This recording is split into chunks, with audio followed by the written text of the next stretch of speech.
الله الله الله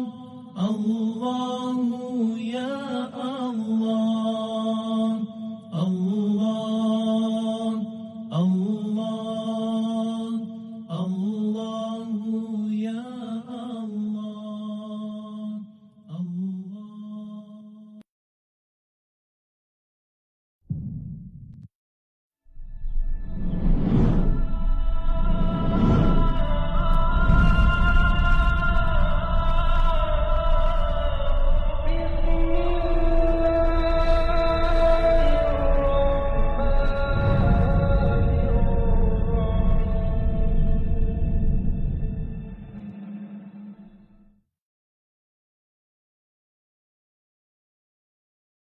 Tergantung dengan rambutnya itu.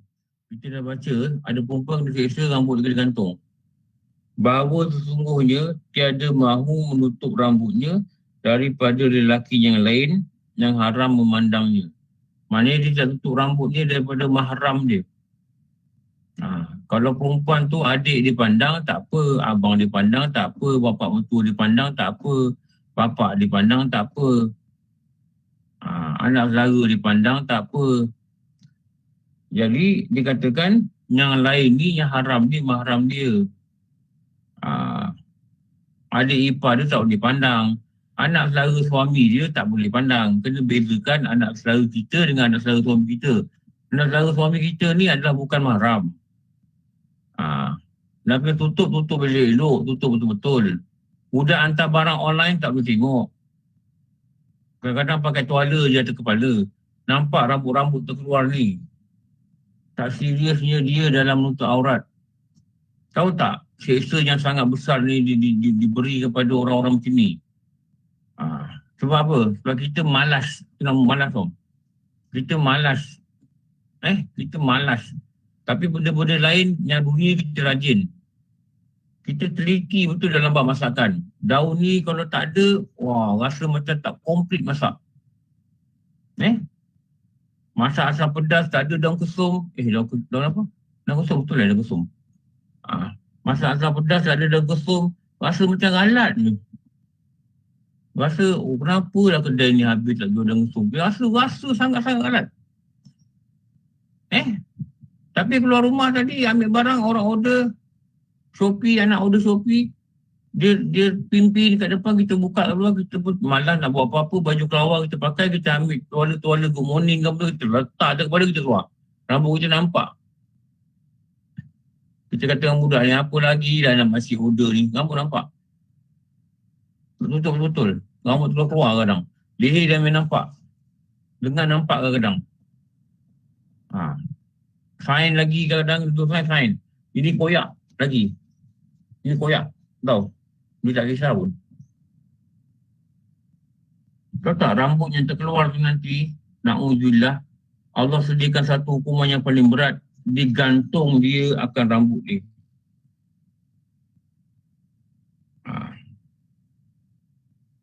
Tu anak dia Siti Fatimah tanya, kenapa kena gantung rambut? Kenapa kena gantung rambut tu? Dia kata tu. Sebab dia bagi lihat rambut. Rambut je pun. Dia bagi lihat rambut. Sebab tu jangan masuk dalam WhatsApp ke, dalam apa-apa ke, jangan pakai gambar WhatsApp, gambar lama-lama yang tak pakai tudung. Jangan letak gambar-gambar yang kita tangkap tak pakai tudung, jangan letak dekat ruang tamu dalam album. Jangan pamer-pamer dekat orang. Jangan lihat memori-memori zaman gelap, zaman jahil ni, jangan tunjuk kat orang. Zaman tu dah berlalu, kita dah taubat, dah cukup, tutup rapat-rapat. Tutup rapat-rapat. Jangan bangga dengan dosa. Jangan lihat budak-budak sekarang tak pakai tudung, kita kata biasalah, aku dulu sama. Bukan. Lihat mereka kena ada rasa hati, mudah-mudahan mereka tutup aurat. Janganlah buat salah macam mana makcik pernah buat salah dulu satu masa dulu. Kita yang taubat ni pun belum tahu Allah terima, faham? Kita boleh biar orang lain buat, kita rasa gembira.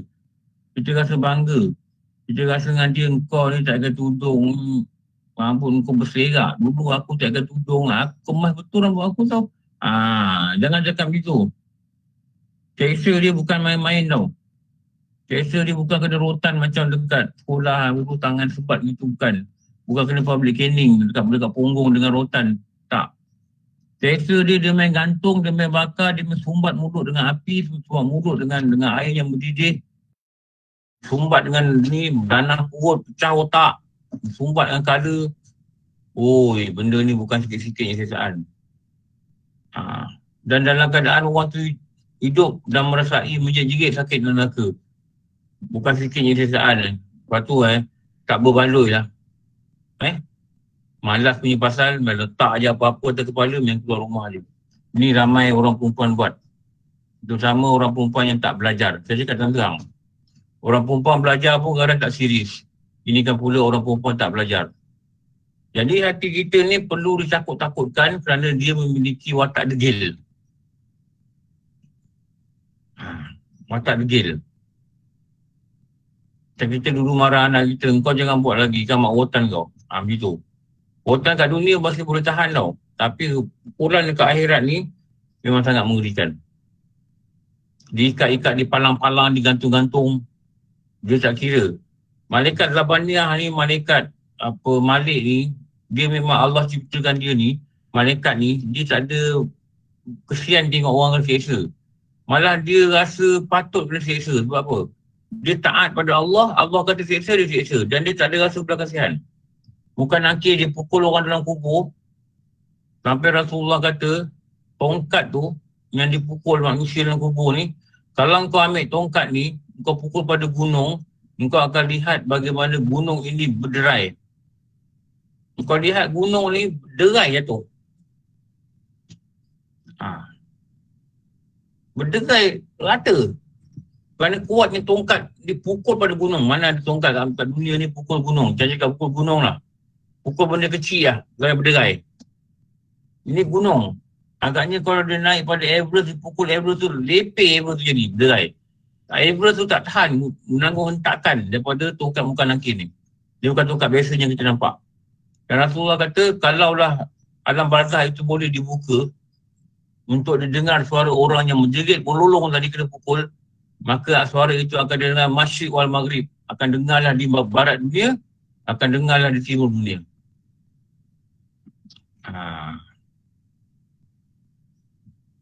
Peliknya nafsu ni, dia masih boleh tidak takut. Peliknya nafsu ni, dia masih boleh tidak takut.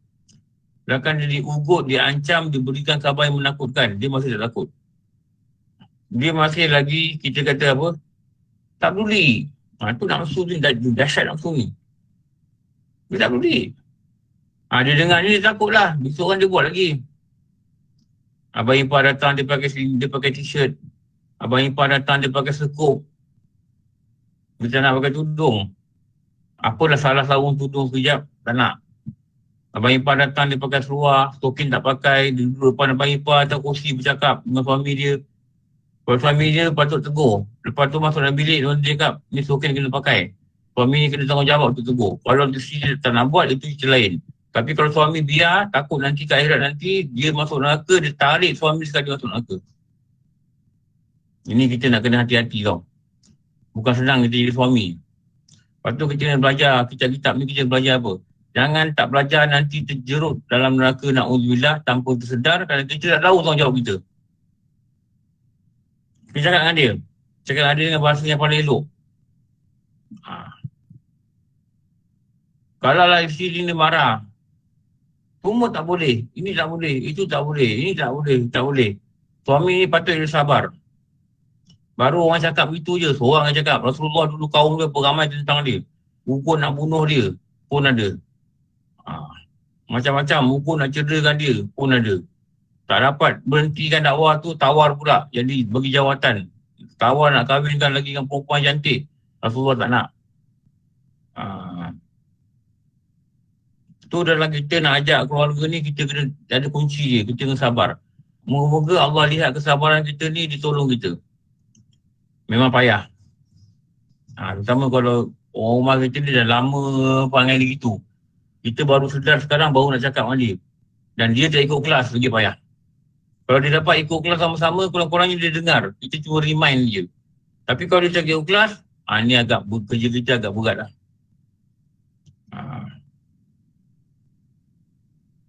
Jadi, tegur dia ni adalah perjuangan kita. Tegur dengan cara yang paling baik. Sabar kita dalam menegur dia, itu adalah perjuangan kita. Dan kena cakap dalam masa yang betul. Supaya tak jadi berkelahi lah apa benda. Cakap at the right time. Dan pegang dalam hati. Bukan senang orang nak berubah. Kenapa? Kita sendiri pun payah nak berubah. Betul tak? Kita ni dulu dah belajar bulan-bulan pun kadang masih lagi kadang-kadang begitu begini, masih lagi tak dapat nak konsisten. Tak dapat nak konsisten. Perjuangan ni yang payah.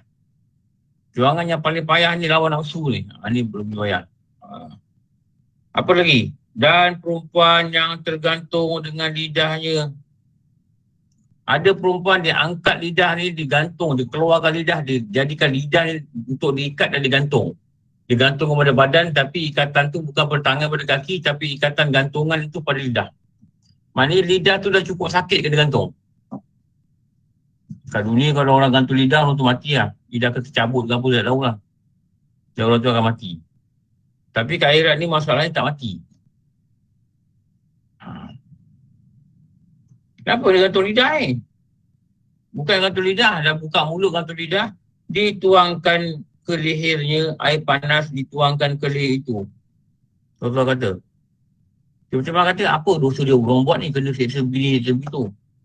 Maka sesungguhnya ia menyakiti akan suami dia, menyakiti bukan dia pukul.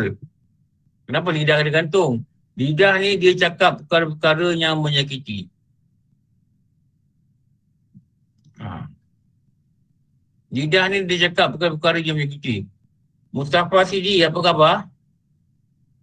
Alhamdulillah, Ustaz. Assalamualaikum. Lama tak jumpa Ustaz Sidi, Wassalam. Ni kawan sekolah saya, tingkat 4, tingkat 5, tingkat 6. Okey. Hari ni ada 2 kawan sekolah saya nampak masuk. Satu kawan sekolah darjah 6, satu daripada darjah 6, ni kawan sekolah. Okey. Apa lagi? Dia kata sini, menyakiti ia akan suaminya. Elok bawa orang rumah dengar benda ni. Terutama orang rumah yang mulut dia tak boleh kawal, dia tak boleh kontrol. Jaga-jaga. Seksa yang Allah beri digantung lidah nanti. Malaikat-malaikat yang sangat cekap menyiksa orang-orang dalam neraka ni. Malaikat ni nama Zabaniah. Dan dia tidak ada rasa belas kasihan. Badan dia Abu Hasan dari mana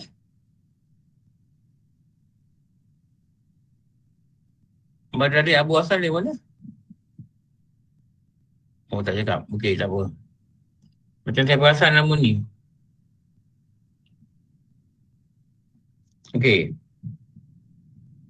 Jaga-jaga. Kalau nak cakap benda-benda yang rasa suami boleh sakit hati, kadang-kadang sahaja cakap benda-benda nak bagi suami kami sakit hati, cakap benda-benda yang kita pengalaman kita hidup dengan dia, kita tahu bertahun-tahun, berpuluh tahun, kita tahu kalau kita cakap macam ni dia akan kecil hati, atau kita memang tinggikan suara kita, menyebabkan suami sakit hati. Suami dia tak boleh buat apa-apa. Paling kuat dia marah lah. Kalau tak marah pun dia diam. Atau dia buat macam biasa. Tapi Allah lihat perbuatan ni.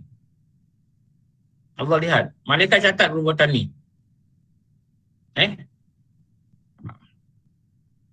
Kalau suami tu dia kata nanti dia, kau cakap lah nanti kat akhirat kau settle lah, aku tak tahu. Kita nampak dia senyum Kat akhirat nanti ada satu bicara. Ada satu seksa untuk yang buat macam ni. Kau nak buat lah. Aku dah banyak kali cakap engkau jangan cakap macam ni, jangan tinggi suara. Kau nak buat juga, pulang kau. Itu akhirat engkau dah akhirat engkau. Aku tak tahu. Aku dah cakap, aku dah beritahu. Sebab suami aku dah beritahu kau jangan buat macam ni.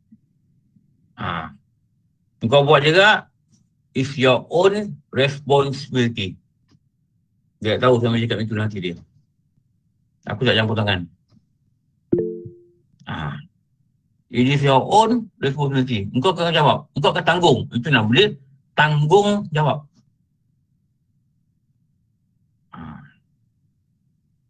Sebab tu nak kena hati-hati. Nak cakap apa, guna otak dulu. Nak cakap kan, mengumpat. Ni mengumpat ni. Mesti keluar cepat dengan teruskan. Jaga-jaga Semayang. Puasa sunat. Puasa Arafah. Puasa Tauriah puasa juga. Tauriah puasa sunat malam. Hari puasa sunat. Semayang malam. Lekah. Jangan campak diri kena gantung lidah sebab cakap benda-benda yang menyebabkan menyakiti suaminya. Bukan sakit badan. Sakit hati suami dengar. Jangan begitu. Suami tegur, marah balik. Suami tegur, peli balik. Alah, abang pun sama. Subuh pun lambat pergi jadi 6.30. Saya kejut. Kalau saya dah kejut 6.30, abang tak bangun tau. Apa abang nak tegur saya, dia kata. Suami tegur tu atas dasar tanggungjawab dia. Dia bangun 6.30, itu urusan dengan Tuhan. Nothing to do dengan kita tau. Kita mesti takkan ditanya kenapa suami kau bangun pukul 7. Kenapa suami kau tak semayang. Itu dia akan jawab. Dosa besar dia akan tanggung. Dan isteri tak ada kena-mengena. Dan kalau dia tak tegur kita, dia tanggung semayang lambat tu. Dan dia tanggung kita, dia tak tegur kita. Sebab perangai kita tak betul. Kalau dia dah tegur kita, perempuan ni masih tak nak ikut, itu adalah urusan perempuan ini dengan Tuhan pula. Dia dah tak ada apa dah, dia dah beritahu. Dia dah apa dah, dia dah beritahu. Cuma atas bijaksana dia kena keep trying dengan kadar yang dia rasa tidak membosankan isteri dia. Dia kena pakai psikologi dia kena pakai pengalaman dia, kepandaian dia, bahasa dia, percakapan dia, kesabaran dia untuk betulkan. Tapi kalau suami isteri masih terus, itu dah menderhaka. Dan kita dah baca dulu apa yang kena buat. Cukuplah seksa yang dijanjikan ni, cukuplah sepatutnya menakutkan. Lil, tutup video Lil. Cukuplah seksa ni menakutkan. Pada orang-orang yang suka berbuat dosa, cukuplah seksa ni menakutkan. Kalau seksa ni masih tidak menakutkan, maknanya hati dia dah condemn. Hati dia dah teruk, hati dia dah rosak, hati dia dah mati. Cakap dengan Allah, ya Allah, aku tak ada hati dah.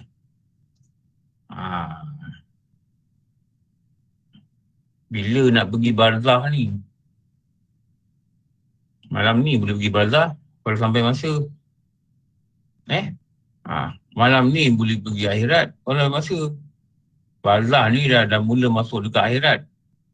Sebab tu kita cakap, jaga-jagalah. Hati-hatilah. Jangan kesal nanti. Kat dunia sedap lah. Kita tu ada kata, alah perempuan biasalah ustaz nak kena argue. Tak boleh. Kau cakap gitu, biasalah perempuan nak masuk neraka. Betul, nak cakap gitu. Equivalent yang kita cakap tu, macam tu. Ada orang cakap saya, biasalah Ji, kat perempuan kan suka argue. Bukan. Perempuan solehah dia bukan macam tu. Dia bukan itu. Jangan campak diri kita dalam neraka. Kerana kita kata biasalah semayang ni kadang lalai. Bukan biasa. Akibat dia neraka. Kalau kita meletakkan kebiasaan ni, kita rasa benda ni tak apa, buatlah, biasalah buat. Okey, Azhar tanya. Assalamualaikum. Okey, yang dalam buku Muhimmah ni, yang Rasulullah ceritakan yang dilihat daripada kalangan umatnya tu, khas untuk umat yang muslim lah kan, yang beriman. Bagi umat dia juga yang belum beriman, yang tak beriman, siksaan yang berlainan diperuntukkan untuk diorang kan Ustaz kan? Ya. Jadi maksudnya yang sedang dibicarakan ni khas untuk muslimah yang menjadi isteri umatku. Okey.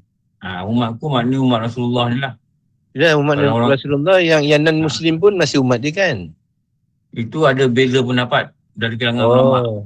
Ada ulama kata dia juga umat. Ada ulama kata dia bukan umat. Sebab syarat umat ni dia mesti beriman dengan Rasulullah. Itu ada beza pendapat lah. Okay. Okay, thank you. Kalau tak umat dia panggil aku melihat orang kafir. Aku melihat orang kafir. Dia kata ketika itu. Jadi itu ada beza pendapat lah. Okey. Okey. Lepas tu dia kata apa? Dan perempuan yang tergantung dua susunya, maka sesungguhnya ia memberi air susu suaminya tiada dengan izinnya. Dia susukan orang lain tanpa izin suami dia. Ada perempuan buat macam ni. Dia susukan orang lain, lepas tu balik rumah baru dia cakap, tadi anak orang ni nangis-nangis, susah dia kata tak tahu apa nak buat, dia beli susu. Patutnya dia minta izin dulu baru dia boleh beli susu. Dia beli susu baru cakap petang. Maknanya tak ada izin. Kau tak ada izin ni, dia kena gantung nanti dia punya buah dada. Tak mengaji je. Anggap benda ni kecil. Ada pula dia katakan dia gunakan izin suami dia untuk dia boleh buat. Dia kata saya pakai macam ni Ustaz, berhias ini pakai cantik ni. Suami saya kata boleh. Kalau benda tu dosa, suami kata boleh pun tak boleh pakai. Jangan jadikan alasan suami kata boleh, kita boleh buat apa saja.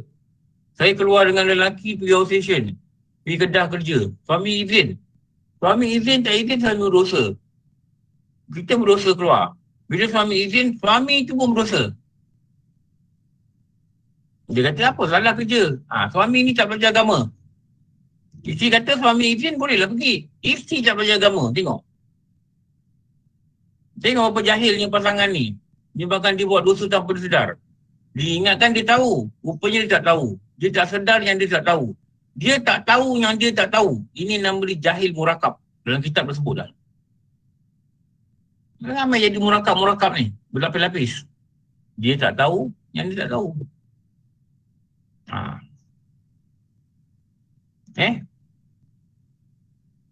Dia jadi model dalam buku jabatan dia. Gambar perempuan depan. Atau buku jabatan kerajaan ada gambar-gambar department ni, fungsi dia apa, dia orang buat satu buku booklet dan dia ambil gambar perempuan tu dekat depan staff dia, satu orang staff dekat depan. Dia kata apalah salah, saya tunjuk muka saya senyum muka tu, orang ambil gambar saya, suami saya izin. Dia tak faham dia make upnya betul-betul, dia ambil gambar dia letak dekat muka depan. Dia kata suami saya izin. Apa salahnya? Itu kita kata belajar agama. Betul tak? Itu tujuan kita belajar agama. Bila tak belajar agama, kita tak tahu perintah. Sebab agama ni, definition dia adalah perintah. Perintah yang Allah turunkan melalui Jibril kepada Rasul untuk diajar pada umat dia. Jadi kita ni kena belajar. Kenapa? Kita orang beragama, kita kena tahu perintah.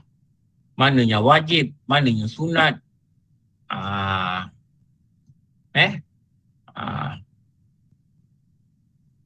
Kita kena tahu perintah. Baru kita dikatakan tahu agama. Baru dikatakan orang beragama. Nak tahu perintah ni macam mana? Nak kena belajar agama. Kalau tak belajar agama, mana tahu perintah, maka dikatakan orang itu tidak beragama. Perkataan tu nampak kasar. Perkataan tu nampak ngeri. Tapi itulah yang dituliskan dalam kitab Tauhid.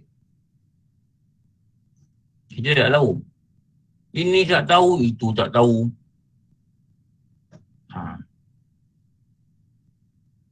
Tahu tak mula takbir subuh tadi? Tahu tak? Tahu. Mula takbir tadi subuh tadi. Tak dah beritahu semalam. Saya dah betul salam. Kalau saya tak betul semalam, tahu tak? Tak tahu. Tak beritahu. Selalunya orang takbir bila mula? Kalau tak beritahu. Malam ni. Malam raya. Malam ni Malam lah. raya. Malam ni lah maghrib. Betul? Buka Idamah Penuntut pun dia cakap. Bukan kita besar-besar. Idamah Penuntut pun cakap. Idamah Penuntut pun cakap. Hari wukuf subuh. Tapi banyak surah masjid tak buat. Sebab benda ni, sebab tu surah masjid pun banyak yang tak mengaji. Kadang-kadang dia tak buat kitab. Saya tahun lepas ada kan, tahun sebelum COVID, Dekat masjid ni, diorang takbir subuh. Subuh, zuhur.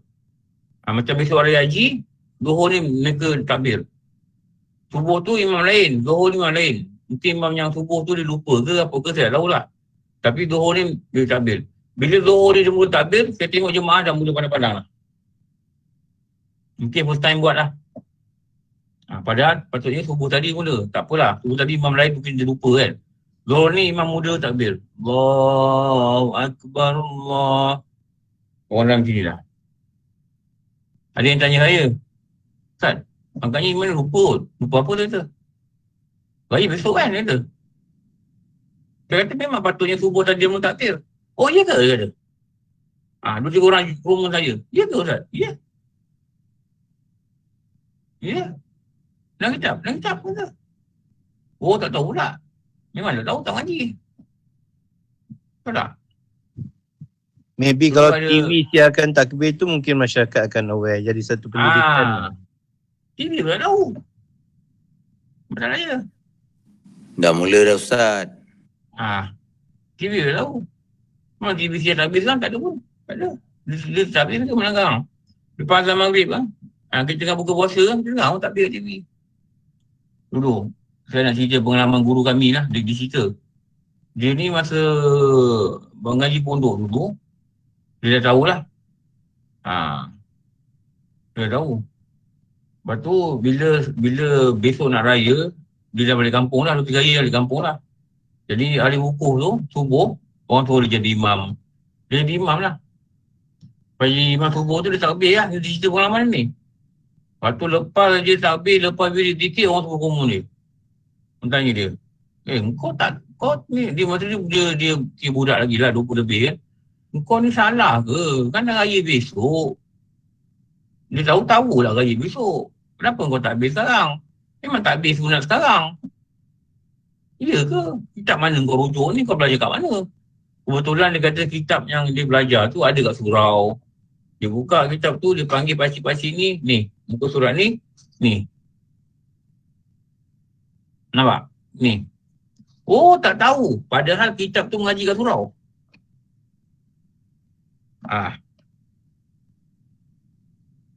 Dia dah cek dalam penuntut ni mana. Saya tunjukkan dalam penuntut. Saya pakai kitab besar-besar.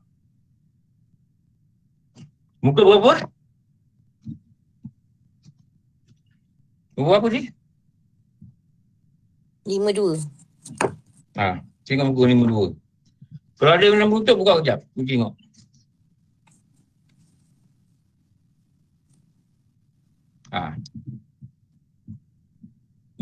Tengok tu.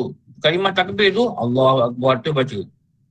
Takbir yang tersebut dinama takbir terbuka, sunat dibaca bila masa, dan satu lagi takbir nama dia takbir muqayyad, takbir yang berkait yang sunat dilakukan pada hari raya Adha saja. Iaitu mengiringi tiap-tiap lepas sembahyang. Itu nama dia muqayyad. Muqayyad ni maknanya dia terikat dengan sembahyang. Lepas sembahyang takbir, lepas sembahyang takbir, lepas sembahyang takbir. Takbir Musa ni bila-bila masa boleh buat sunat. Lepas sembahyang. Sama ada sembahyang fardu, sembahyang sunat, sembahyang jenazah, mulai dari waktu subuh hari Arafah.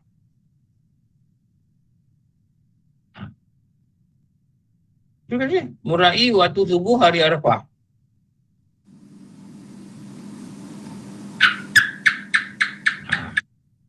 Dalam kitab pun ada dah. Orang tu kata betul kata cicak tu. Kami dah buat tadi.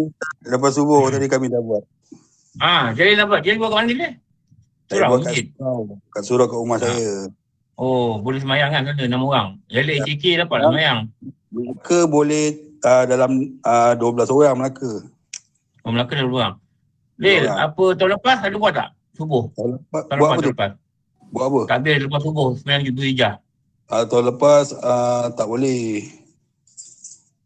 Tahun lepas tak ada takbir, 9 Zulhijjah. Boleh. Tahun lepas boleh. Sama jugalah buatlah. 9 Zulhijjah. Kami buat 9 Zulhijjah juga. Subuh dah mula takbir kan? Subuh tadi dah mula. Okey lah, dah mula, dah lama orang tahulah. Orang surau tu dah lama tahulah ni. Kami dah lama tahu dah. Okey lah, maknanya ada belajar, kalau ada belajar, ada ustaz beritahu, okey lah.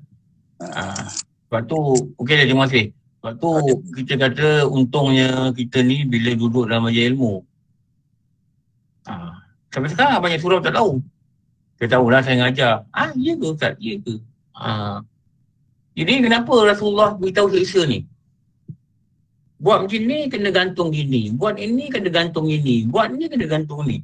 Supaya dia menjadi khabar yang menakutkan bagi mereka yang tak nak melakukan. Ustaz, tutupkan video Jalil tu Ustaz. Saya dah tutupkan. Tapi orang lain nampak. Saya dah tutup. Pada saya kalau saya tutup, saya boleh tutup. Saya nampak ni. Orang lain nampak, saya tahu. Sebab saya dah buka 2 Google Meet ni. Belah sini pun saya buka. Saya nampak. Tutup video dia. Panggil Jalil tutup. Tutup video dia. Takut dia tak biasa kot. Tak biasa. Tutup. Nanti kau rumah kau jalan kat belakang. Tutup video dia. Ustaz, boleh Ustaz? Butang video tu tutup. Tekan. Off-kan video. Tekan apa saya tekan? Sampai tutup. Tak tutup. Abang tala tempat lain. Tala ke dinding ke. Masih boleh tempat lain. nampak lagi. Abang Jalil. Jalil kau tak ada tempat lain. Okey. Kau tala dekat dinding ke, tala dekat lantai ke, kat meja ke. Ada dekat meja. Aku takut anak kau jalan belakang nanti kan. Ni kamera CCTV kot ni. Takut makcik potong jari. Takut orang perempuan tengok dia terpotong jari, orang kata. Kau adakan tempat lain. Ada tempat lain. Takut nanti orang rumah kau lalu kat belakang, tak perasan kau buka video. Jadi kali pertama join. Minta maaf lah Dia banyak tanya saya soalan dalam WhatsApp. Tu saya ajak dia masuk kelas lah. Lagi satu tadi yang nama Mustafa pun tadi pun dia rasanya dia baru join tu. Mustafa CD. Itu kelas saya betul-betul. Kita 4, kita 5 satu kelas. Kami pun rapat dulu lah. Tapi dia belajar luar negara rasanya atau pergi UTM. Lepas tu. Okey. Perempuan yang tergantung 2 kakinya. Nabi tanya, Siti Fatimah tanya, apa dosa dia buat, wahai ayahanda, wahai kekasihku, wahai cahaya mataku. Dia pujuk Rasulullah ni cakap lah. Rasulullah ni sedih. Takut Rasulullah kata, aku tak larang cakap dah. Sebab apa? Sedih sangat melihat umat dia ni diseksa begini, diseksa begitu. Tapi dia nak tahu juga kenapa. Supaya apa? Supaya Siti Fatimah ni, dia pernah sakitkan hati Sayyidina Ali dan dia berpusing pada Sayyidina Ali ni 70 kali supaya Sayyidina Ali maafkan dia. Takut dia bila dia dengar benda gini. Sepatutnya takut. Jangan kata, lantak. Jangan lantak-lantak. Ini bukan main-main ni hal. Seksa ni, jasad kita tak mampu tau.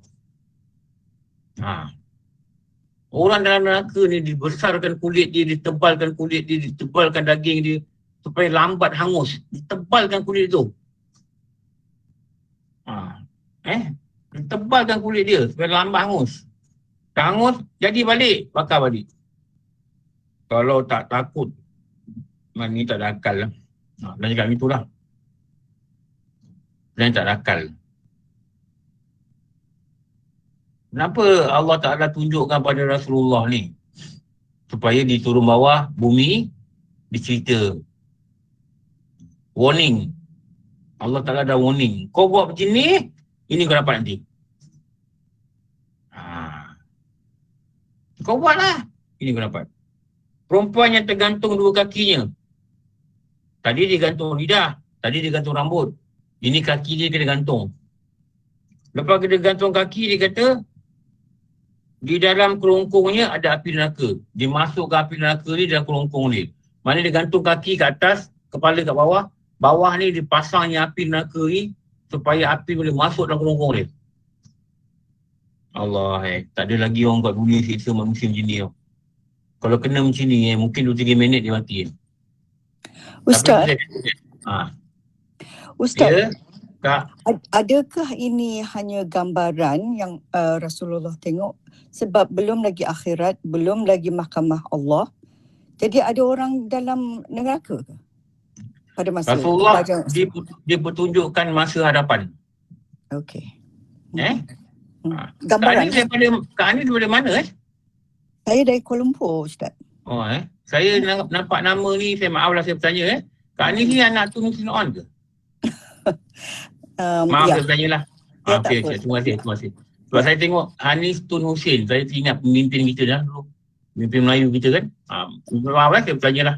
Saya tak Selamat suruh datang lah. orang tahu. Saya tak suruh tahu nama penuh, Ustaz. Tak apa, orang tahu tak apa.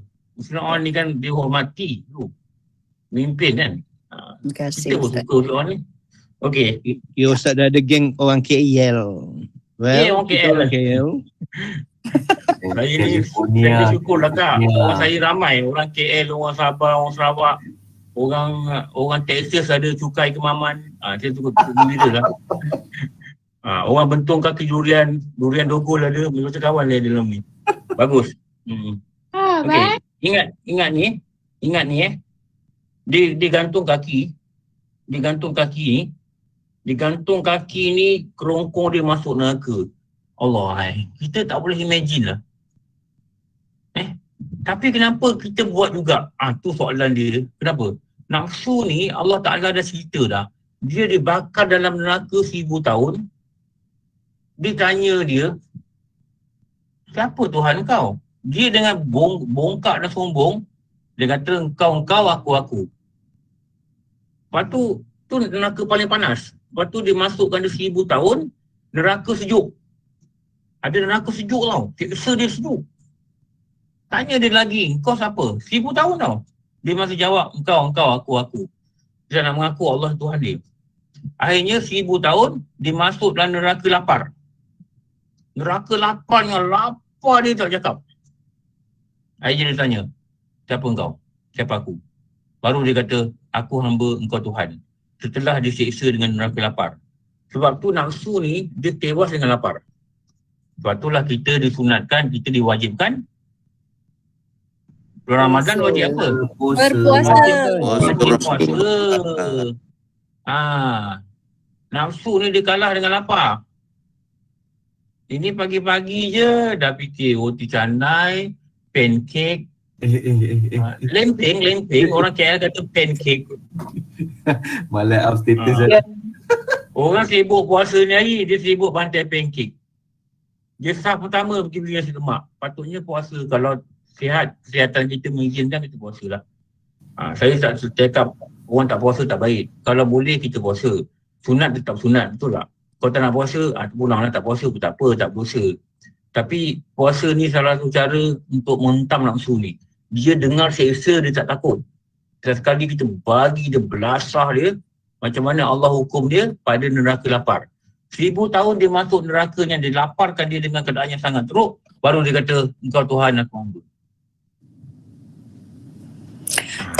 Tapi Ustaz, kita punya nafsu ni hebat sangat sebab walaupun dalam Ramadan atau puasa sunat masih akhlak tak bagus. Yelah. Itulah Kak. Itulah Kak tengok memang kita tu mengakui lah, betul tak? Bukan masalah tak seorang. Saya pun sama juga, masalah kita gitulah. Sebab tu ada satu perkataan yang ulama sebut mujahadah. Kan? Maknanya mujahadah ni dikatakan kesungguhan. Lawan dengan sungguh-sungguh. Itu nama mujahadah. Jadi jatuh bangun kita dalam bergaduh dengan nafsu ni, tahu teknik macam mana nak lawan dia, laparkan dia. Yang saya dah ajar dulu, bebankan dia dengan ibadah sunat, bebankan dia dengan banyak mengaji, laparkan dia, bebankan dia malam-malam dengan bersunat tarawih. Itu kalau bulan puasa lah. Kalau tak puasa ni, kalau ni hari kita puasa sunat, kita kena banyak-banyak mengaji, banyak zikir. Dia tak nak. Paksa dia buat. Akhirnya nanti dia akan lembik, dia akan ikut jalan kita. Bawa dia ingat-ingat benda ni. Ingatkan dia pada mati. Lama nanti dia akan slow down. Dia tidak ada mengganas. Lama slow down. Proses ni bukan one night je kerja. Bukan satu malam je kerja. Bukan pagi mujahadah, petang baik. Tak. Selawat 10,000. Kalau semudah tu lah, ramailah orang soleh ke muka bumi. Kita harap bila Allah lihat kita berlawan ni, Allah lihat kita bersungguh-sungguh dan taat itu, di situlah Allah pandang dengan rahmat. Rasulullah pernah tersenyum tau di satu asar. Satu waktu asar, Rasulullah ni dia tersenyum. Lepas tu, Sayyidina Ali dengan Bilal duduk dengan Rasulullah. Bilal bin Rabah tengok Rasulullah senyum, dia senyum. Sayyidina Ali tengok Rasulullah senyum, dia senyum. Mereka ni ikut Rasulullah ni sampai peringkat tu. Rasulullah diam, senyum seorang. Mereka pun senyum seorang. Habis Rasulullah tanya dengan Bilal dengan Sayyidina Ali, kenapa kau senyum? Kami lihat kau senyum. Tengok. Kalau orang sekarang kata apa? Ekstrim lah, ekstrim. Ustaz tengok kita orang tengah senyum ni sebenarnya. Amboi. Cik. Senyum ke makan karipap? Puasa Ustaz. Puasa. Sorry. Saya lupa lah ni grup para wali. Saya lupa. Saya ingatkan saya cakap dengan grup Afrika. Saya kena tune Afrika lagi. Saya cakap dengan grup jauh. Tapi punya grup para wali saya lupa lah. Dia senyum, Sayyidina Ali senyum, Bilal bin Rabah senyum, Rasulullah tengok senyum. Kenapa kau senyum? Wahai Rasulullah, kami lihat kau senyum. Memang betul kita ni, kalau kita sayang dengan orang, kalau orang sedih, kita sedih. Betul tak? Orang yang kita sayang lah. Kalau orang tu gembira, kita gembira. Walaupun kegembiraan tu bukan kena pada kita. Kita tengok kawan kita sedih, tak dapat anak, lama tak dapat anak. Lama tak dapat anak. Tiba-tiba dia WhatsApp kita, orang rumah aku muntah-muntah, dia kata. Pening-pening. Kita dah bimbang, dia kawan baik kita. Kenapa? Ada tanda-tanda COVID ke? Ya, orang rumah aku positif. Allah, kita kata, ya Allah, siannya kau. Lepas tu dia tulis, dia dah diam, orang rumah aku positif mengandung. Kita pula kat rumah, ya kita pula seronok. Kenapa kita seronok? Kita sayang dia, dia gembira, kita gembira. Betul tak? Itu konsep asas. Betul. Itu tanda kita sayang dia. Dia berduka, kita berduka. Tu yang positif tu dua lah. Satu positif COVID atau positif hasil anak lockdown. Saya lockdown ni dapat 2 cucu. Bulan 10 ni seorang lagi ni. Bulan 10 ni cucu yang ke-10. Ni cucu lockdown ni. Jadi yang kecil sekali dah berapa bulan ni? Lupa lah. Yang kecil lahir bila pun tak ingat lah. Jadi yang saya tahu bulan 10 ni anak Aisyah. Anak saya yang nombor 3. Dia anak ketiga, dia cucu ke-10. Jadi macam mana kita sayang anak kita, dia gembira, kita gembira. Dia berduka, kita berduka. Sahabat-sahabat ni dia sayang Rasulullah, dia sayang lebih daripada nyawa sendiri. Bukan sayang saja. Lebih daripada nyawa dia. Nyawa dia boleh bagi. Kalau Allah kata kau pergi perang. Pergi perang ni mungkin mati dia bagi. Kenapa? Dia sayang Nabi ni tak terhingga. Dia sayang Nabi tak terhingga. Bilal bin Rabah ni antara perkataan dia bila sakit, dia kata rindu. Alamak, rindunya. Kenapa dia kata rindu? Dia nak jumpa Nabi. Dia tahu bila dia mati dia akan jumpa Nabi. Dia kata perkataannya, antara perkataan yang ujung-ujung sakit, dia kata aku rindu. Tengok orang majnun ni. Orang dah mabuk gila dengan Rasulullah ni. Kak Latifah tutup video. Kak Latifah tutup video. Orang yang dah mabuk ni, dia akibat dia apa? Akibat dia cakap benda yang tanpa sedar dia. Dia cakap benda tanpa sedar dia. Jadi Rasulullah tanya, kau tahu tak kenapa aku senyum? Kami tak tahu Rasulullah. Aku senyum mengingatkan satu kisah, dia kata. Nanti kat Padang Mahsyar, orang yang derhaka pada Allah, maka Allah kata, kau pergi masuk neraka. Dan dia berlari untuk masuk neraka.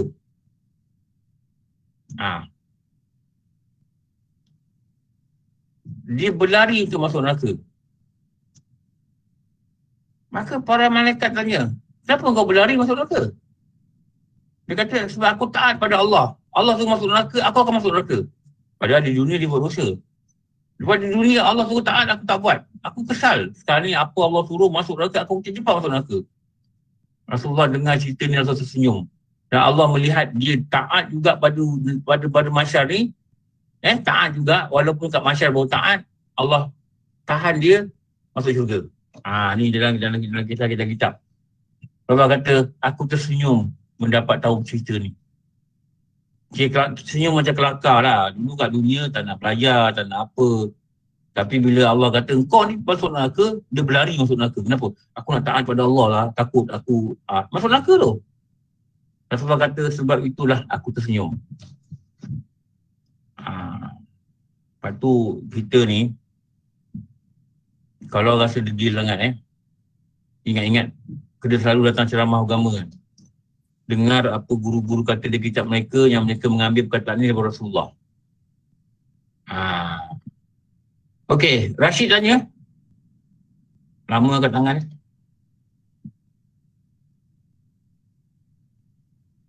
Tak ada, Azhar tanya. Ustaz, berbalik pada yang tadi tu, nafsu tadi tu.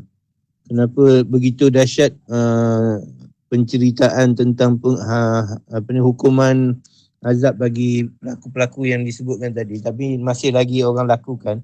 Saya rasa ada kaitan dengan yang malaikat kata aku takut tak ada seorang pun yang akan masuk ke syurga sebab tak ada seorang pun yang akan lepas daripada neraka sebab syurga, neraka itu dihias dengan segala kemewahan, kecantikan, nafsu dunia. Betul. Jadi sebab tu kita leka kebanyakannya lah.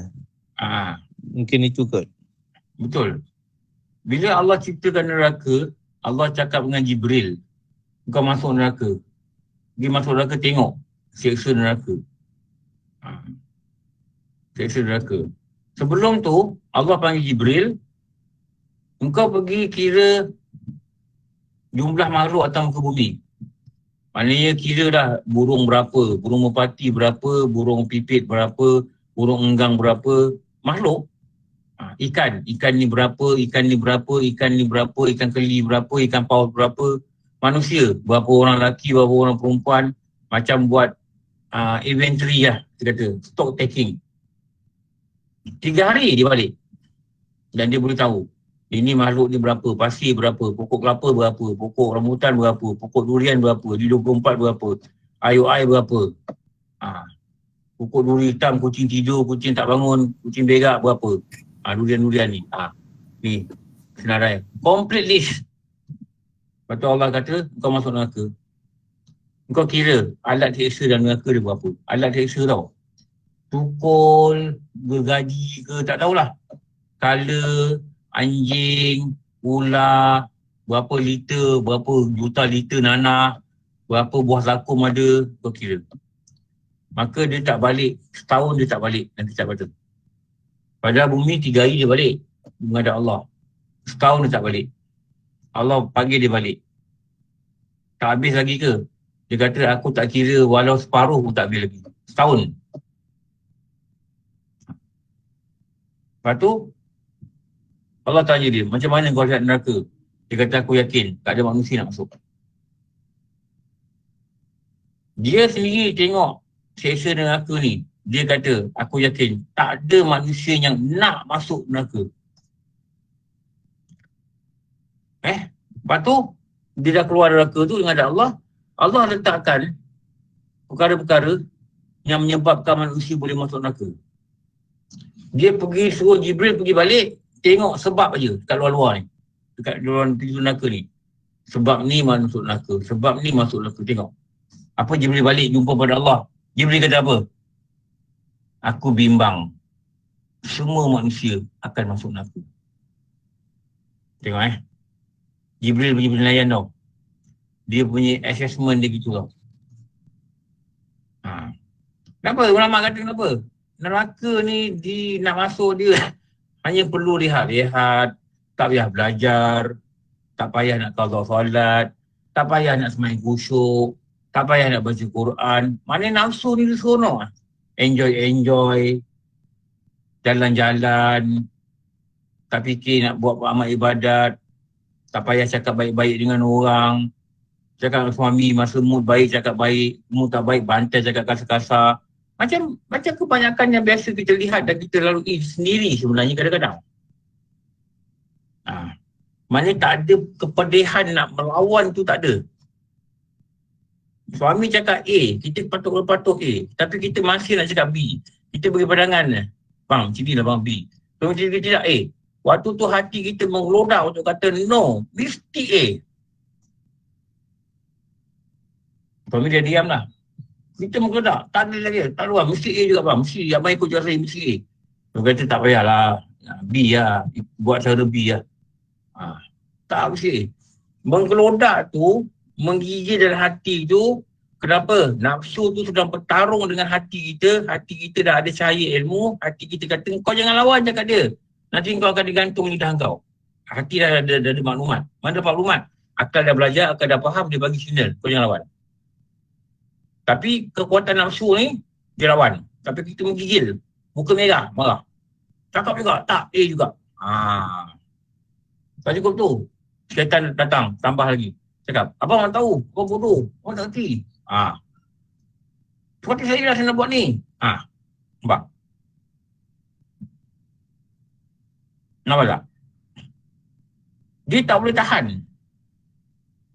Waktu tu dia patut tahan. Waktu tu perlawanan sedang berlaku. Kalau masa suasana tenang, memang boleh tahan. Betul tak? Perlawanan ni masa suasana tegang. Tenang, tegang, silih berganti, itulah sunnah. Sama buat. Orang berjuang. Orang berjuang. First time Abang Azhar sambung. Duit. Dah okey lah, tak hujan lah. Panas. Malamnya bagai rahib merintih sayu, dihiris dosa air mata. Siangnya bagaikan singa di limbah, memerah keringat meluah tenaga. Berjuang memang pahit. Siapa budak tu buat lesung tu? Ani betul ni. Kak Ani buat apa Kak Ani? Muzik latar belakang Ustaz. Oh pula. Background music. Percussion. Oh tak benda. cakap. Ani, baldi-baldi tu jangan bawa depan pula. Ketuk dengan baldi. Saya ada percussion kat rumah, boleh pinjam. Tak kata ketuk baldi mana kat dapur pergi ambil ni. Saya ingat lesung Ustaz. Saya takut dia tengah potong bawang. Nanti ada pula yang buka video. Oi, bahaya. Cedera tangan nanti. Potong tangan. Bat Azhar kalau buka video kau jangan main. Bat Azhar buka video kau tutup mata. Kau tutup mata, jangan tengok. Oi, ngeri. Apa dia kata berjuang memang pahit. Nampak? Berjuang memang pahit kerana syurga itu manis. Apa tadi masa dia menggelodak tadi? Bukan sedikit mahar yang perlu dibayar, bukan sedikit pedih yang ditagih. Berjuang artinya terkorban. Apa itu korban tadi? Yang ditahan, jangan lawan perasaan. Perasaan. Kekanda perasaan Adinda dulu. Tak dapat ikut cakap Adinda. Perasaan Adinda luruh perasaan Adinda. Pedih, sedih. Adinda nak pergi pokong, Kanda belikan telekong. Luruh tak? Kelas lah Ustaz. Bukan kelas betul ni. Ni betul. Betul Jai? Setuju tak Jai dia cakap? Luruhnya perasaan Adinda ni. Betul. Dulu Kanda kata kalau Adinda belajar agama, Kanda nak belikan, nak ajak pergi pokong. Bila aku cakap nak pergi pokong, aku kata nak ajak pergi telekong. Telekong tu sama. Depan tak sama. Wah, gaduh lah. Betul bang, abang cakap tak ada. Aku cakap telekong. Kong tu aku kuatkan. Tapi depan tu gaduh. Dia kata aku lawan cakap suami aku kan dia gantung pula lidah ni. Mujahadah. Tak apalah bang. Saya reda lah bang. Sebagai isterinya tak nak masuk neraka. Saya reda lah. Suami kata, Ya Allah, aku redha pada dia. Dia tak lawan cakap aku. Engkau berilah di syurga. Suami kalau boleh doa macam tu. Doa depan dia. Amin. Kau tak lawan cakap aku redha pada kau. Aku tak boleh beri kau syurga. Tapi redha aku, Allah beri kau syurga. Amin. Allah, indah Indahnya perjalanan ni. Rupanya suami Ya nak Allah, test dia, Ustaz. terima kasih ya Allah. Engkau mudahkan aku taat. Engkau yang tahan lidah aku dan melawan cakap suami aku. Alhamdulillah. Sebab tu kita kena datang mengaji. Ustaz, saya Datang sambung belajar. sikit, Ustaz. Saya sambung sikit, Ustaz. Rupanya suami ni nak test dia sebenarnya. Memang nak bawa pokok. Oh iya ke? Satu bagi. Alhamdulillah. PKP pokok tak buka kan? Tak buka, Ustaz. Tak buka pokok. Buka ke? Tadi pergi Bangi tengok Tanah Merah tak buka. Tak buka, tengok tak buka. Tak buka. Bukan nak beli pun. Tadi tengok nak cari kedai alat tulis, nak beli kertas, nak beli pen drive. Tu ada dengan kawan ni, ada kita tu tahu. Siapa tak ada kitab, nak order kitab boleh order kitab. Minggu depan saya nak post. Sebab stok pen drive dah dapat 10, kitab pun ada 10 ni. Siapa nak saya post minggu depan. Pen drive pun ada kopi dah, ada datanya patut kopi. Siapa nak order, WhatsApp saya, bagi alamat, saya post kat rumah. Saya tak boleh hantar. Saya selalu, dulu saya hantar juga Bangi. Saya dah banyak sangat saya tak hantar. Mujahadah tu lah. Mujahadah yang pedih tu lah. Yang diletakkan halangan penyebab masuk neraka. Yang malaikat ni, mereka ni mempunyai ilmu. Mereka kata, kami bimbang, tak ada orang masuk syurga. Bukan tak ada orang boleh masuk syurga. Ada orang masuk syurga, tapi kami bimbang, tak ada orang boleh masuk. Kalau orang tanya kau sekarang pencen kau sibuk tak? Sibuk. Sibuk apa? Aku tengah buat satu projek ni. Nama apa? Mujahadah. Mujahadah ni buat apa? Buat longkang ke? Buat jambatan ke? Buat rumah ke? Itulah kau. Orang suruh mengaji tak nak. Tak pasal-pasal kena belasah kawan. Aku tengah buat projek mujahadah. Mujahadah ni boleh dapat ke? Nak kena kau tim nak dapat. Tak payah kau tim. Tak payah under table. Tak payah table-table orang sapu. Tak payah. Mujahadah ni jalan pergi syurga. Apa mujahadah ni? Melawan hawa nafsu. Macam mana? Kau bagi kau link, kau dengar. Aku nak cerita tak pandai. Projek mujahadah ni mesti berterusan dengan kita. Dia tak ada time limit. Selagi nyawa kita ada, kita akan buat. Hasil dia, proses itu memedihkan. Memedihkan hati kita. Tahan diri kita jangan buat dosa, pedih. Tahan diri kita nak lawan suami kita, pedih. Tahan diri kita nak keluar rumah kita cakap benda, tanya saya, pedih. Akhirnya pedih. Apa? Nafsu berontak. Apa pula kau nak dengar cakap dia? Siapa dia? Tengok. Kau lebih baik jauh daripada dia. Baik kau lagi daripada dia. Kau pergi Quran, belajar tajwid. Dia bukan kata tajwid. Apa wait pun dia tahu. Nafsu cakap gitu kan kita. Syaitan cakap gitu kita. Kau dengar cakap dia buat apa? Dia pun tak ada duit, kau yang bagi duit. Tapi dia tak tahu. Dia langgar cakap orang yang dia kecil-kecilkan tu, orang yang dia remeh-remehkan tu, menyebabkan dia kena terjun dalam neraka. Bila? In the hereafter. Only iman that will ensure safe in this world and hereafter. Okey, buat masih tak hujan. Saya cakap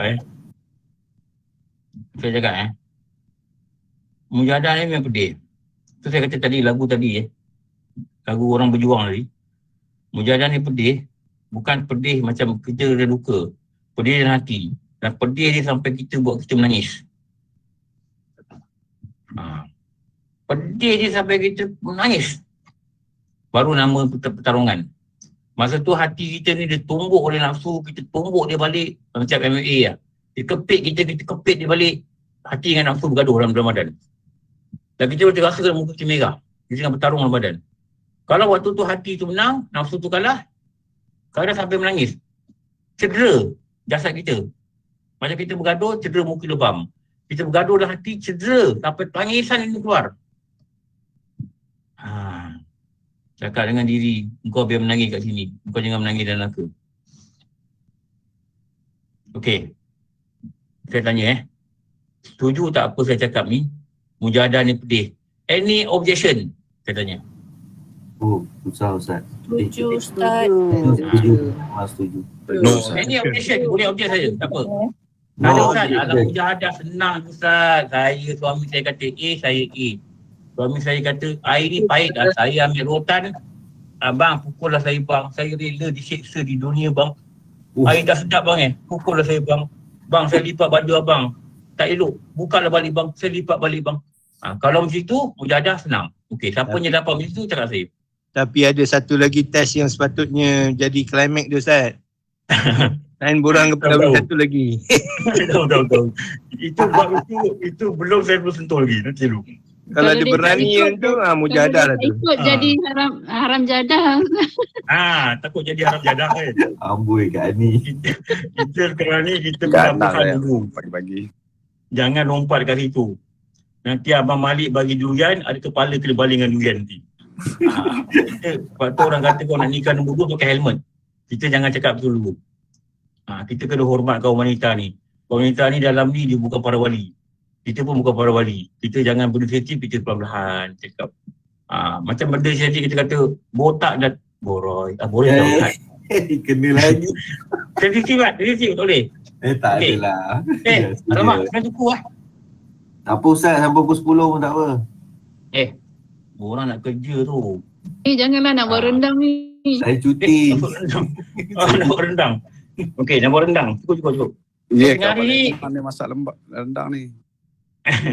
Okey Ustaz, serius okay. Jadi maksudnya yang menggoda kita ni memang terlalu hebat lah, yang menghiasi jalan-jalan masuk ke neraka tu. Jadi memang kita perlukan sangat perjuangan untuk menewaskan betul. Halangan tu Ustaz. Nafsu ni dah cerita sejarah dia, dahsyatnya dia ni kau. Dia seksa 3,000 tahun border center. Sebab tu bila orang berjaya lawan nafsu ni, hadiah sangat hebat. Bukan piala pusingan, ada. Pusingan ni maknanya dapat piala, tahun depan orang lain pula ambil. Itu yang pusingan. Dia piala permanent. Nama dia jannah. Yang dia punya nikmat dia, hasil dia, tak boleh cakap. Tak boleh bayang oleh mata, tak pernah dengar oleh telinga, tak boleh fikir oleh akal. Kenapa? Perlawanan di atas dunia ni hebat. Nampak biasa je kan. Orang azan jalan kaki di masjid, nampak mudah je dia pergi masjid. Dia tak tahu. Kalau gambar sebenarnya dilihat, dia cakap tarik kaki dia. Itu, pergi masjid. Nafsu kata, dah lah kat rumah pun boleh pun. Apa tak sah kan kat rumah? Nafsu cakap gitu. Haram kan kat rumah? Dia gitu. Engkau jangan mengharamkan yang halal tau. Kau hajar tu nafsu ni. Dia boleh guna hukum Islam. Kaina tanya.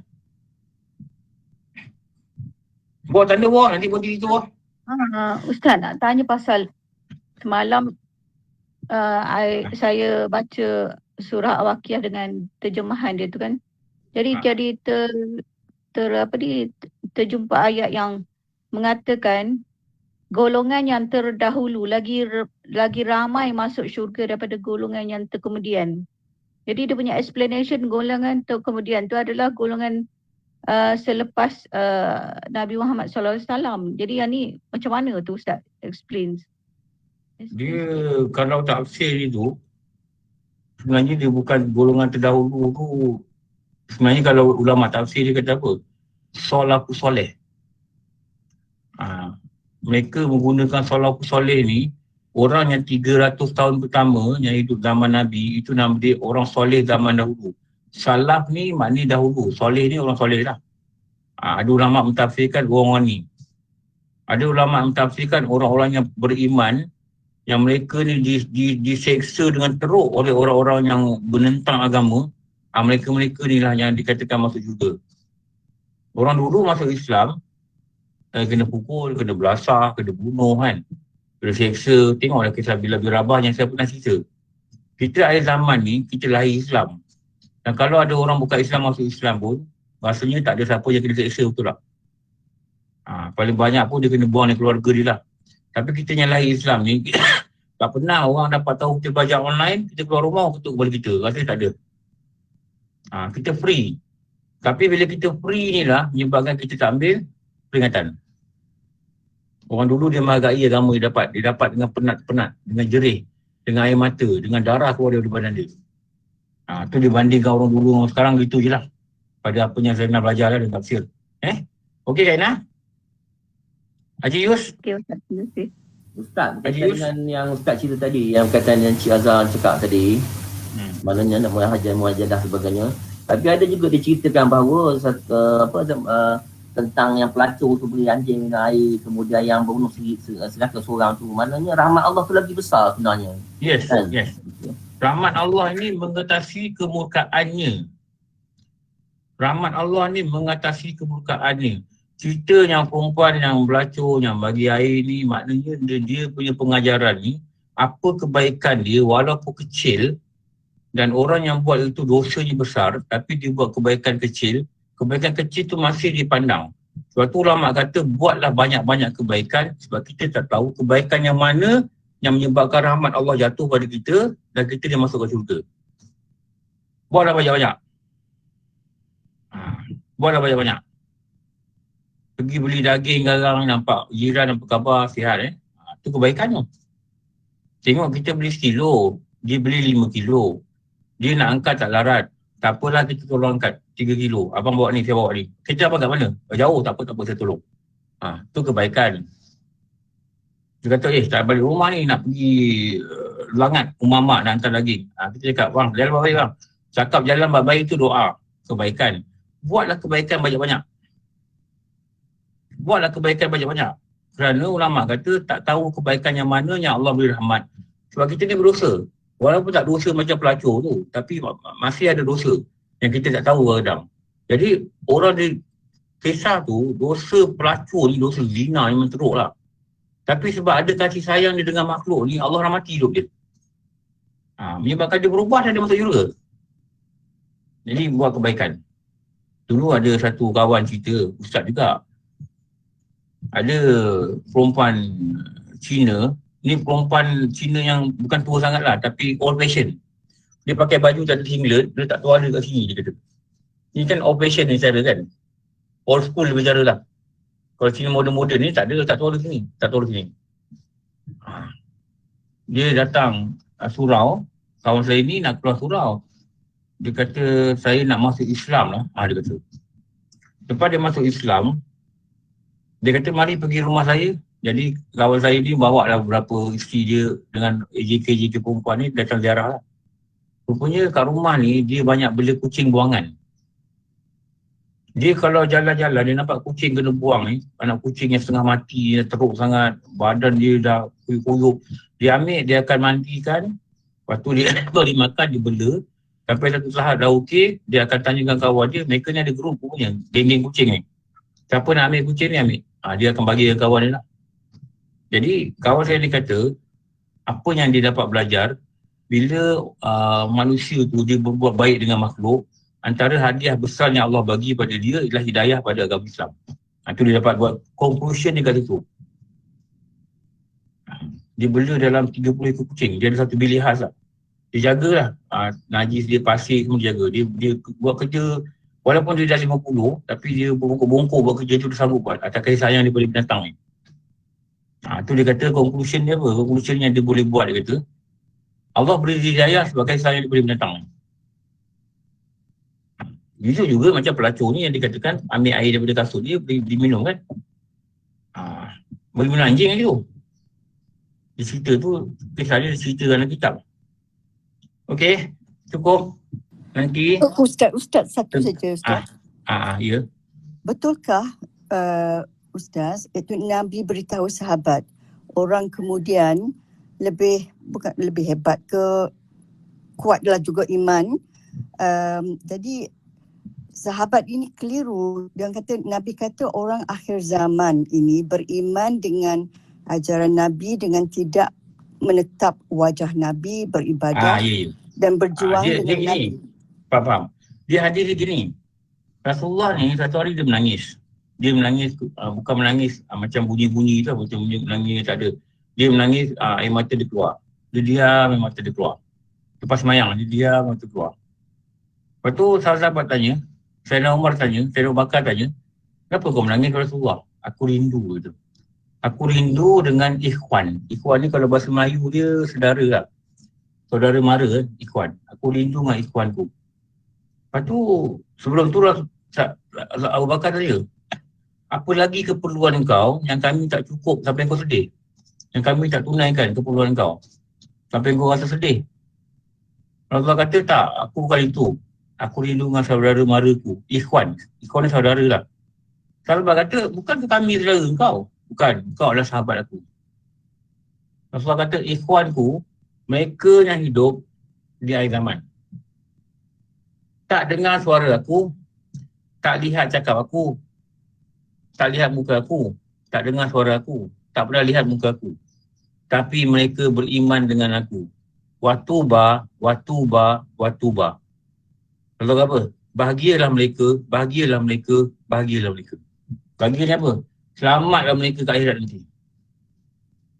Siapa ikhwan ni yang Rasulullah rindu ni, nak jumpa sangat ni? Rasulullah kata, kamu sahabat, watuba, bahagia kamu. Tapi yang ikhwan ni Rasulullah kata, watuba. Bahagialah mereka. Siapa mereka ni? Hidup akhir zaman, tak pernah tengok muka Nabi, tak pernah dengar suara Nabi, tapi beriman. Siapa ni? Kita, Ustaz. Siapa ni? Kita, Ustaz. Kita lah. Antaranya. Kita lah dengan syarat kita beriman. Kita tak pernah tengok muka Rasulullah, kita tak pernah dengar suara Rasulullah. Kita hanya lihat perkataan-perkataan dia yang dinukilkan pada hadis-hadis. Itulah. Kita sekarang ni, jadilah orang ni. Rasulullah nanti nampak kita ke akhirat, dia ambil kita, dia bawa kita tempat selamat. Allah marzuqna. Dia Amin. bawa kita, dia syafaat kita. Dia dah cakap dah, aku rindu dengan kau. Aku rindu dengan kamu semua. Ini selawat pun malas. Tak ada nak buat 1,000 ke 500 ke, tak pernah nak konsisten. Orang dah tawarkan rindu, kita ambil lah rindu ni. Orang dah tawarkan rindu, kita ambil lah rindu ni. Orang yang tawarkan ni manusia yang paling utama di alam ni. Itulah Rasulullah, bukan orang biasa yang rindu ni. Dan dia boleh memberi keselamatan, itu nama dia syafaat. Sebab tu kena selawat sampai datang rasa rindu. Rindu, mimpi. Itu yang best tu. Mimpi tu pun dah cukup rasa bahagia, rasa cahaya dalam diri kita. Okey, cukup. Cadangan yang tutup. Tak ada telefon lagi dah. Pukul 11.30. Orang nak masak rendang. Nanti ada pula yang terlepas. Okey. Kita... Ya, sini cakap. Betul, kalau waktu wuku di Mekah bersamaan pukul berapa tempat kita, Ustaz? Lepas tu apa yang... WhatsApp ada kan? Kalau wukuf ni dia waktu zuhur. Waktu zuhur ni 12 lebih. Waktu kita ni selalu 5 lebih. Cuba saya tengok dalam WhatsApp ni. Saya pun tak tahu exactly pukul berapa. 5.20. Cuma ada 5 berapa kan? 5.22 5 berapa tadi. Gitu lebih kurang gitulah. Cuma ada ulama berbeza pendapat. Ada ulama berbeza pendapat. Dia kata yang makbul doa ni orang-orang yang wukuf. Bukan masa wukuf tu, masa yang dekat sana, bukan kat sini. Tapi ada yang ulama kata kita boleh mengambil barakahnya yang sedang berlaku di sana untuk kita doa di sini. Tak apalah, pada saya kita doa je lah. Memang mereka ada yang kata yang makbul ni orang yang berada di Arafah tu. Di Arafah tu. Dia kena mesti berada di tempat tu. Tapi kita kata, ada ulama kata boleh juga kita menumpang untuk berdoa di masa tu. Dia doa tu makbul tu masa dan tempat. Kita cuma ada masa yang tak selari dengan masa dia dan kita tak ada tempat. Kita kat Malaysia, kita bukan di Wukuf, di Arafah. Tapi ambillah pendapat yang ulama kata boleh kita doa lah. Sebab tak haram hukum doa ni. Betul tak? Okey, Ustaz. Kalau Allah nak bagi pada berkatnya wukuf di kat sana, dia makbul dekat doa kita, apa susah sangat? Betul tak? Apa payah yang Allah nak buat? Jadi elok doa.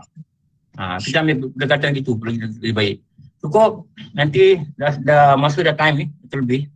Nanti kita jumpa siapa yang ke lapangan, kita jumpa 12.45 untuk belajar rukun solat. Siapa ke lapangan malam ni kita jumpa untuk belajar ayuhal walad. Siapa ke lapangan malam ni ala-ala maghrib dah belajar, isyak baru kita belajar nanti. Kita belajar tasawuf.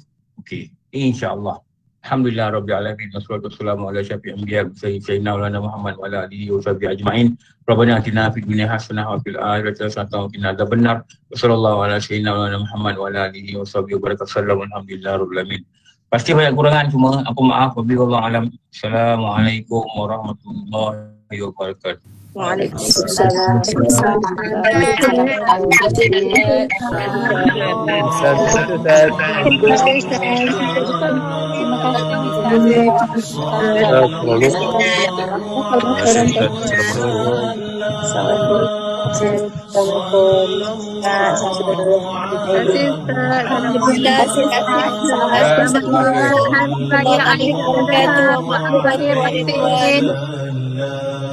Alhamdulillah, terima kasih Ustaz. Assalamualaikum. Ustaz, selamat raya.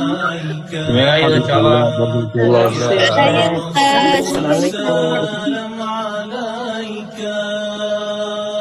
kasih Ustaz. Assalamualaikum. Selamat hari raya.